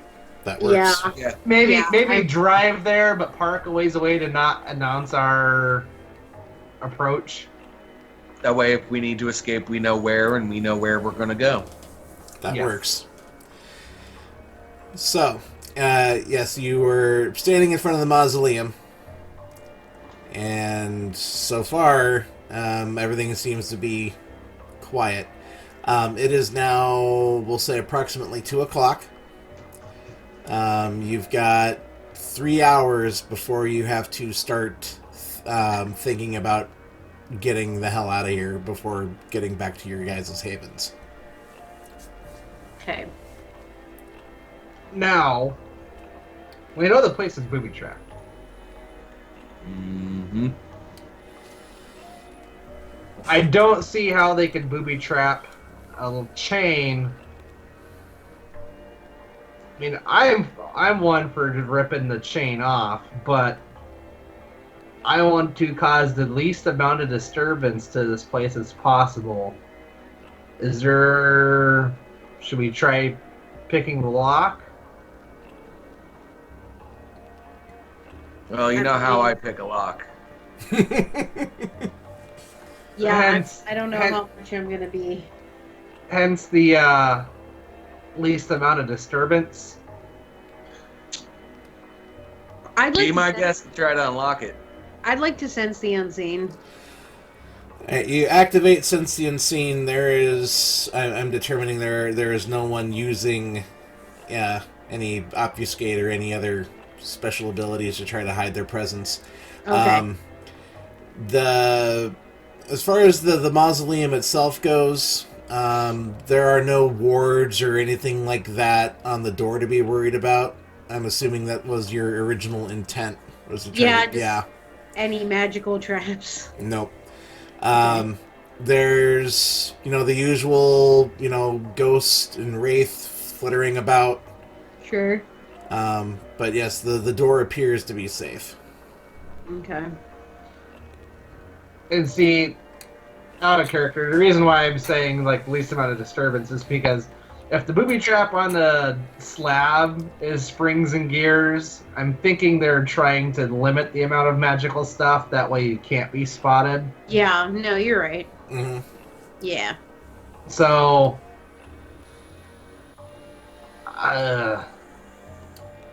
Rachel, do you have a bobby pin or anything? I feel like I would have one in my bag. Oh yeah. Yeah. I don't know what I'll have to roll, but I'm going to attempt to roll to... This is going to be Dex and Larceny.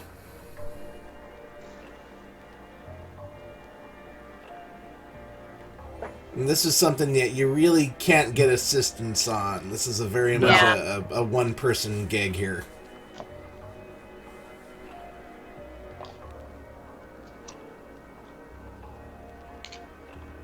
Here goes nothing. Oh shit! 3 successes. Nice. It's out of 3 dice, I rolled 3 successes. nice. Yeah. Well, you've misspent youth, plus the having to do all the dirty work, back when you were a fledgling. Oh yeah, this is pop, and the lock is open. Well done. I take the lock off. I take the chain off. And I open the door. Okay. The doors creak open. The first thing you notice, of course, is the pile of ash. God, no one's cleaned this up yet? No, the pile of ash is gone. Oh. Yeah, so it's been thoroughly sanitized. Okay. Now there is a little bit of a black greasy residue where the pile of ash was. But otherwise the room looks undisturbed.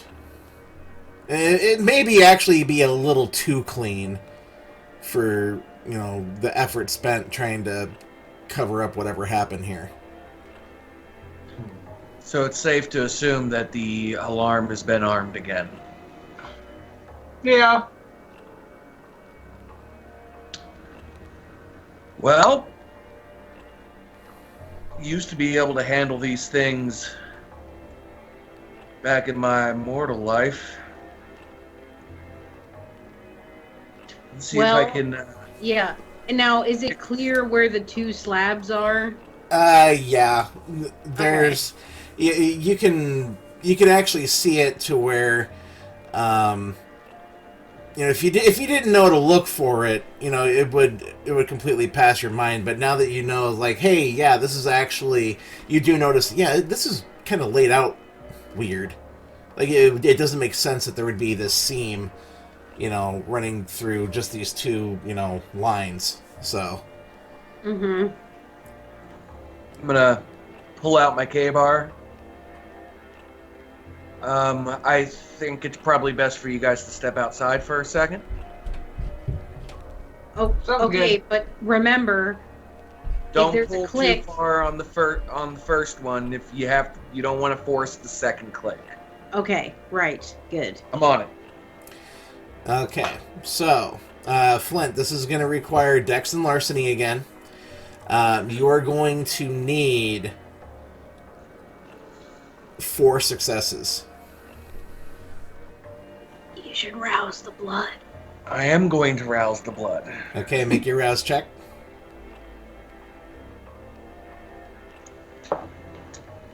Fail. Holding the K-bar.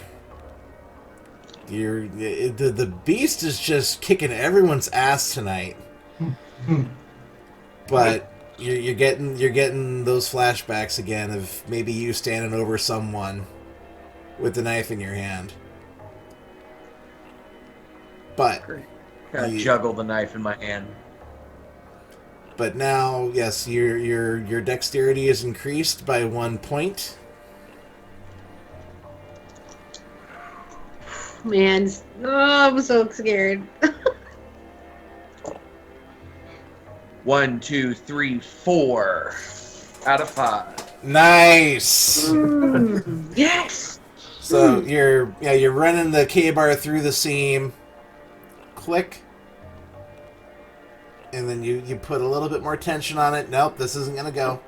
You back off. Run it down again. Click. Click. And you feel something... like heavy and metallic kind of thud up against the floor underneath you. And you hear some scraping of metal on stone. And you notice that the concrete slabs have actually recessed into the floor, and you can hear a clunk, clunk, clunk, clunk, clunk, clunk, clunk of a gear and chain system as the slabs slowly pull away. You actually have to step back. Otherwise you're going to fall into, this hole that is now there. Well, as soon as the second click goes, I'm going to try to, roll myself out of the way. Okay. Just in case. I see him. Is the boulder coming? I don't think so. So, yeah, you see Flint roll backwards and the concrete slab opening up. The hole in the floor is maybe only 4 foot wide. But you can see that underneath the slab, there's been a lot of meticulous stonework done. 1, just to make it look nice, and 2, to conceal all of the mechanisms and everything else that were keeping this door operational. But yeah, it's wide enough, to where you don't have to go sideways and kind of shimmy down, but there is an actual set of steps. And this, judging off of the state of the room or the state of the stairwell compared to the mausoleum, this is a lot more dust. This has not been disturbed for a while. Okay. You do see, however, some faint boot prints or shoe prints in the dust, but that's already been started to dust over a little bit. All clear, guys. Okay. Gonna pull a cigar out of the coat pocket, light it up. Start calling everyone Bob. Grab the shotgun. Okay. So, marching order. Flint, you're in front. We're going front, yeah. Who's in the middle? Barrel first.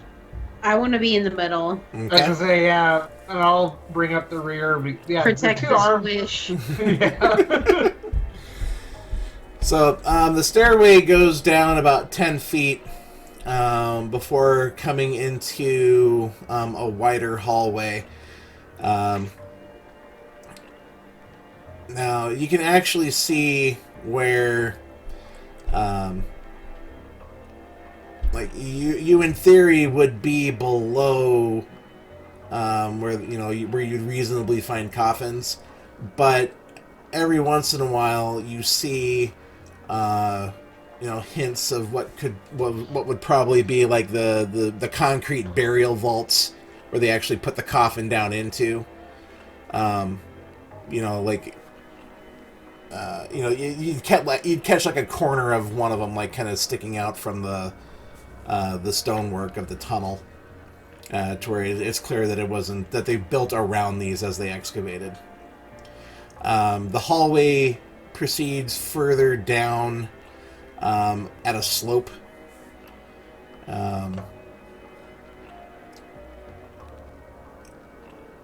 If you wish to proceed, I'm assuming you could actually start to widen out now if you wanted to, but that's ultimately your call. How do you wish to proceed through this? I say single file. Yeah, yep. Okay. Before walking through the hallway, would I be able to use my awareness to kind of check for more booby traps? Wits and awareness, please. Thank you. And can I use my instincts as a specialty? Yeah.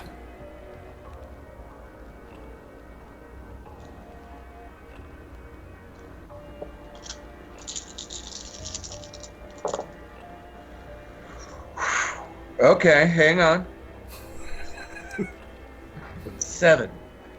I rolled 3 10s. He's just skipping along. Low, zippity-doo-dah. Okay, now, out of those 10s, do we have any messy crits? Oh, yeah. No! Just on this. No, don't. Oh, damn it. Sorry, guys. You could have lied. No, the dice don't lie. They've been good to me so far. Until now. How does this even messy crit? He sees the shit, but he's yelling out loud about it. Hold on. Yeah, you're fine. I start calling everybody to flank and move forward. We're really testing the ST. We've just turned into He platoons. starts setting booby traps up as we're going along. He keeps talking about this guy named Charles. Charlie. Charles. Hold on. There's no trees around.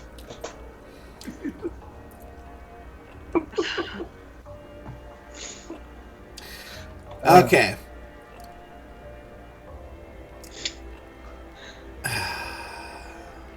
Dear God. Hold on. We jinxed it Yeah. last time. Yep, we Oh, talked. no We talked messy about crit. it. We talked And about now it. 2-1. Okay. So, Flint, you're down, and you're brushing your hand across the stonework, and you do happen to find what you think is probably a pressure plate.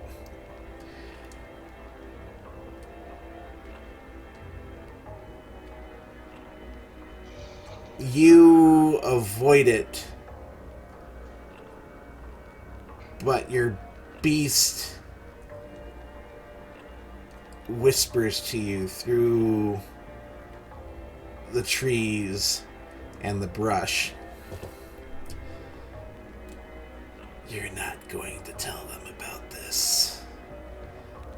They have to learn the hard way. You keep proceeding. I'm going to need dexterity and athletics rolls from Rachel and Francis. Oh boy. I'm gonna rouse the blood Okay. personally. Yeah, me too. Okay, I succeeded my rouse check. Okay. So then I'm adding 1 to Dex. Oh, I have an athletic specialty of gymnastics. Does that help? We'll see. Okay. Actually, yeah. Go ahead and add it in. Okay, cool. This is bad, guys. We're gonna be fine. I am No at worries. hunger 3 now. Oh, my dude.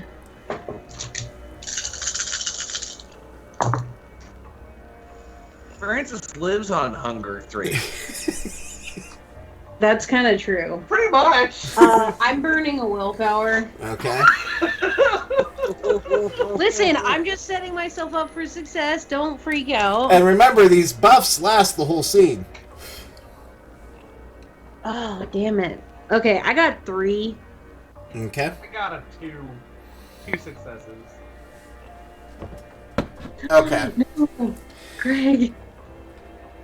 So, here's how this is going to play out. Rachel, you've been in the middle. You're fine. Okay. You just through sheer... Maybe you noticed Flint's hand lingered a little bit over that one particular stone, so you thought it best to just kind of step off to the side of it. Francis didn't catch it. Now, Francis, I will let you succeed at a cost. Okay. You needed 3 successes to avoid the trap. I'm going to let you not catch the full force of this. Okay? Okay.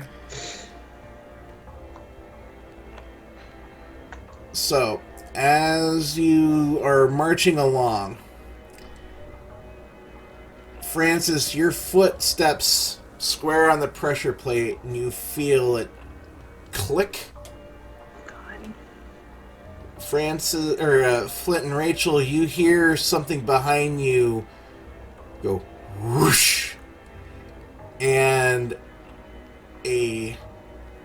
what appears to be a scythe drops out of the ceiling and swings square at Francis. Francis, you are able to dodge out of the way, but the scythe gets you square in your left shoulder. Ouchie. Francis, take 2 levels of damage, please. How do I... This is the first time I've ever been hurt in a vampire game, so how... Okay, so your health tracker. Okay, what is your health level? 5. All right, so you would the health tracker is what, 10 boxes big? Yep. Yeah. Yep. 15. All right, What? so all right, hold on a second. All right, so what I need you to do is just make sure that you've got 5 boxes like unmarked. Okay, fill the rest of them in. And I need you to put 2 slashes in the 2 leftmost boxes. Okay.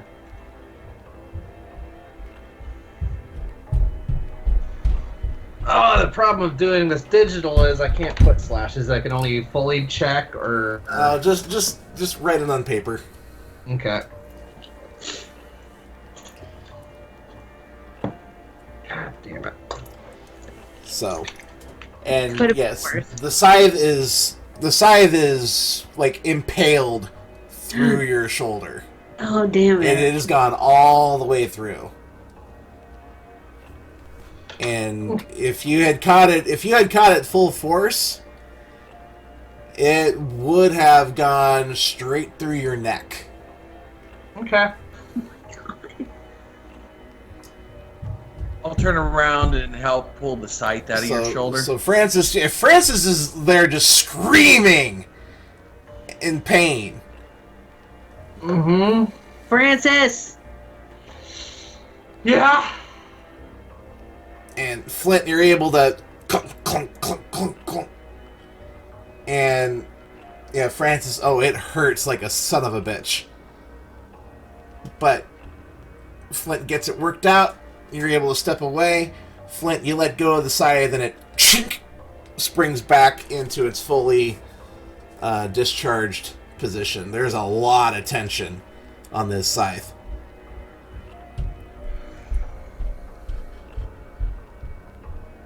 Can you continue? Yeah. And that's the only way we can go. Keep pushing forward. So, you guys go deeper into this this death trap. Mm-hmm. Of course, the bleeding Francis does stop. If you wanted to make a rouse check, you could heal one of those levels of damage. You're at hunger 3. Are you at 3 though? Yeah, I'm at 3.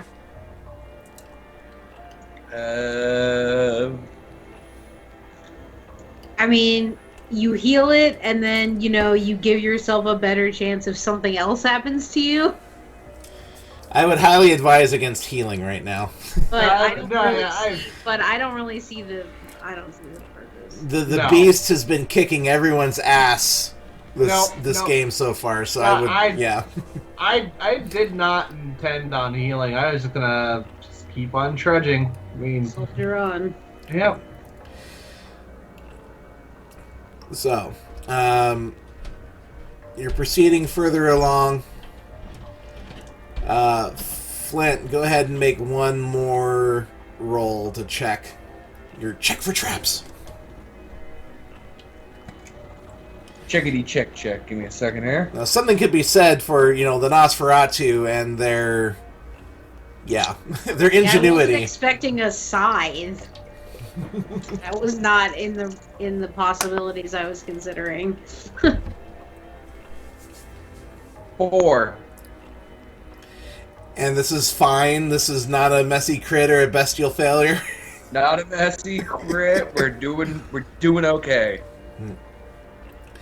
And Flint, of course, you're sitting there trying to rationalize. Do I really want to tell them that I knew?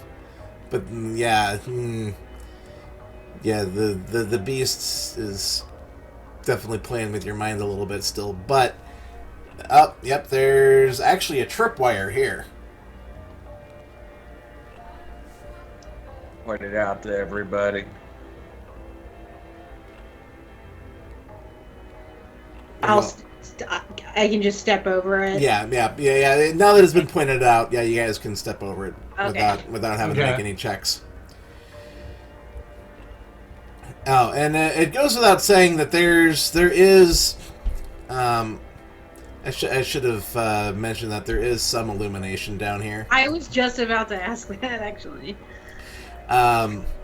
There's actually, the Nosferatu, they're ingenious bastards. There's actually bioluminescent mold and lichen growing on the walls, providing just enough illumination to see. But there's no, this deep into a graveyard.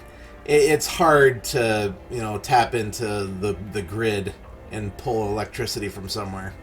Yeah. But you eventually come to the end of the tunnel, and it is a stone wall with perhaps the biggest metal plated door that you have ever seen in your entire life.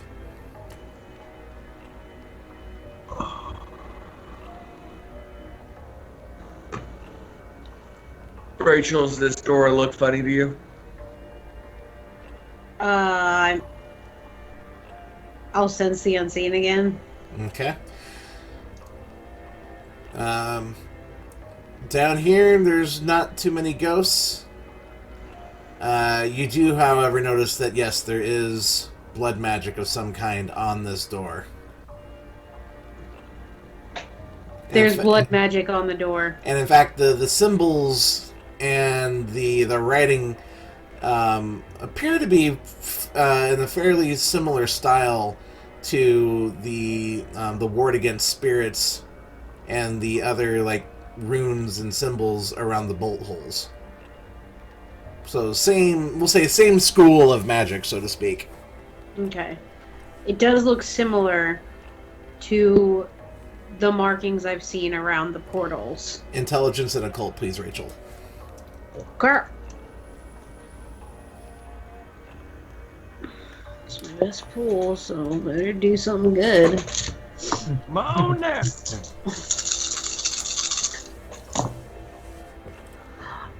Oh my god.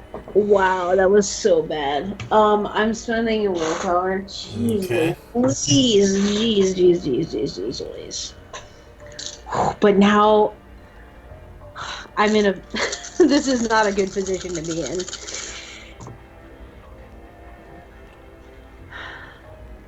Okay, I got 3. 3 successes. Yeah. Okay, so this is definitely a ward of some kind. This isn't like anything that you've seen before, however. Other wards, were typically, like generally like, okay, this is an anti-spirit ward. Yeah. Now, this one here appears to be some kind of a ward that's against kindred, except for one particular bloodline, and you can't quite make it out.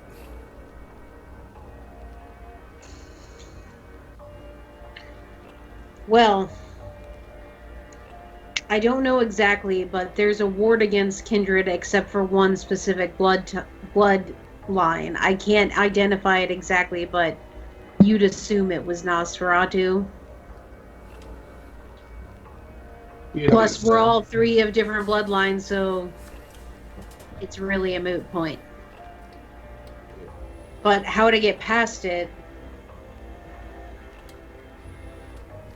What would happen if we knocked on the door? You put your hand on the wood. Out of character, it would fucking hurt. Yeah. Because it's against kindred. And right? it wouldn't necessarily destroy the ward either. In order to destroy the ward, you would have to destroy the door. No, I understand that. No, I just wasn't for sure if it was a ward saying that we couldn't go past it, or if it would hurt us if like. Yeah, if it's against kindred, it's gonna hurt us. Okay, so is there any rocks nearby I can chuck at the door? I just want to see if there's anyone home. Here's the thing. I mean, this is all very much like DIY masonry work down here. You could, in theory,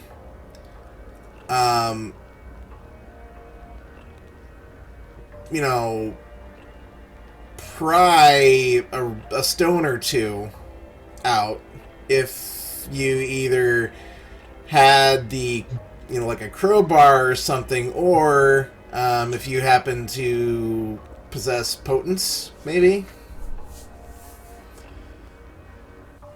So guys,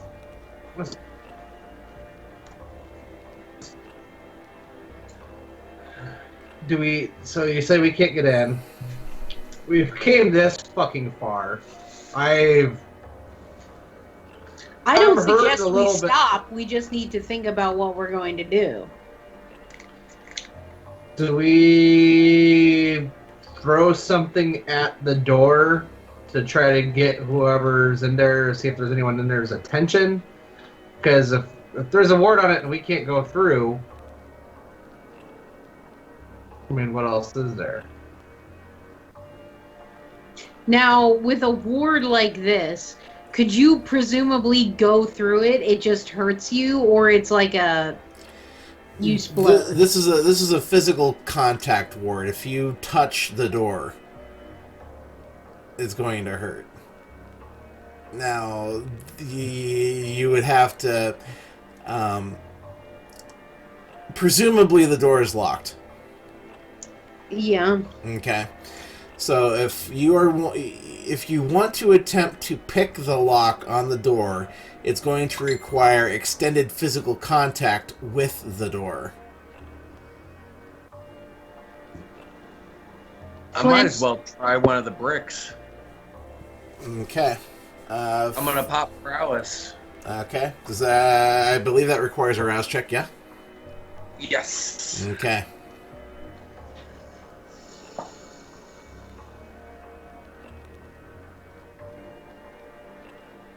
You were cutting What out there. happened? You were cutting out there, Flint. I'm at hunger 3 now. Joining the party. The 2 least people that you want to be at hunger 3. Yeah, you are just living in that jungle right now. But Run through the jungle. so, go ahead, Flint. You're just going to use your bare hands, and you're just going to grab a hold of whatever seam you can find and just rip. Strength and athletics, please.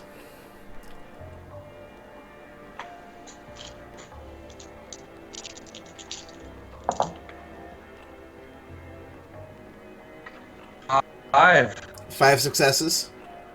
5 successes. Excellent. Good. So, yeah, you managed to get your hands literally on a huge, like, the size of the stone is probably 3 foot long, it's a foot and a half tall, and about 2 foot thick. This thing is massive. It's solid granite. But you're standing there holding it like it's no one else's business. Like, all right, I've got this big fucking rock.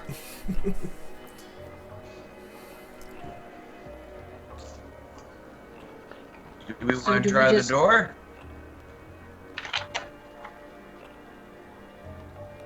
Do we just go through now? Well, what do you intend on doing with the rock here, Flint? Yeah. What? Do you want me to chuck it at the door? Yes. Yes. Yes. Okay. Do it. Prowess is still active. Yes. All right. So, go ahead, and this is going to be another strength and athletics check. Throw that rock. Hit a big door. 1, 2, 3, 4. 4. Ah. So you're standing there, and it's I don't know if maybe you threw shot in high school, but you take a couple steps forward and you just woof, heave it, and the stone flies through the air, and you can actually, if you're standing anywhere near this thing, you can actually feel the force that Flint had to put into this to get it airborne. But the rock slams into the metal door and actually hits it with enough force to smash the door like out of the frame where it would like latch into where the doorknob is. It actually pops it loose out of its frame there. The door is effectively open. You're still going to have to touch it to actually get it to open. Okay, so the ward is still active. No, the ward. Well, actually, no. The ward is now. Yeah, the ward is now kaput. Okay, cool. Yeah, with the size of the ward and the weight of the stone, the symbols and whatnot do not line up true anymore. Okay. So, yep. There are ways around any. Yeah. Yes. How do you fix sorcery? A big fucking rock. Or lots of little ones. Let's go through the door. So, you go through the door, and the room inside is actually pitch black. No lights whatsoever. The pale blue light from the bioluminescent mold isn't strong enough to penetrate the room. If you take the time to actually smell the air, it smells like old, dusty leather. Books. I'm gonna pull out my Zippo. Alright. Flint, you Just that flip open your Zippo, and the light does cast a very weak orange glow in the room. Rachel, this is the room from your premonition. So there's a desk. A desk. There's a desk and shelves of old books. I can't remember. This is the room from my premonition. Shit. Alright. So there's the desk somewhere. Is there any candles or a torch on the wall or something of the sort? There's candles. Go around, search for them, and light as many as I could find. Okay. The Flint goes about his work, lighting the candles, and soon the three of you have enough light to see you by. I like to say that my hand is on my pistol, just... It's not drawn, but it's at the ready. Okay. So, you're standing there in the library. Or what, I mean, yeah, it's a library. Of course it's a library. Yeah. And you're, going through, the books. They don't have, titles written on their spine. But just anyone in here knows, like, this is actually like a mishmash of old historical texts, more modern, like, mass-produced books. There doesn't seem to be, any particular rhyme or reason to how these books are organized. But as you are going through the room, you hear a voice. What the hell are you doing in here? And that is where we will end tonight's scene, or session. I bet I know who that is.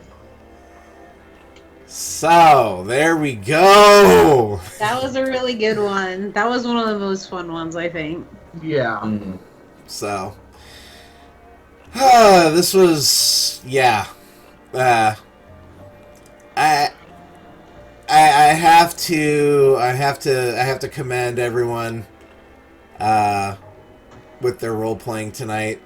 I know these can get pretty intense, but I would not have trusted any other group of players to do this well and treat the situation with the respect that it deserved. So, No murder hobos here. no murder hobos. No murder hobos. And yeah, this was well done, everybody. Very, It had very well done. everything. Personal drama, violence, mysteries, magic, Clean up. viscera. Or All of it. all of Damn it. So there. This is why we do what we do. And so yes, this was the penultimate episode. So in 2 more weeks we'll be the final episode for season 1 of Sioux City by Night. Oh my gosh. And we are doing, everyone's going to have their own individual or epilogues after the end. Rachel and Flint's are already done. Francis, yeah, you need to do your homework some more. Yeah. So, Francis needs to read the Ventru clan book. And I also need to brush up on some things as well. But this was a lot of fun. Always. This was a lot of fun. So, thank you all for watching. And from us to you, good night. Bye. Bye.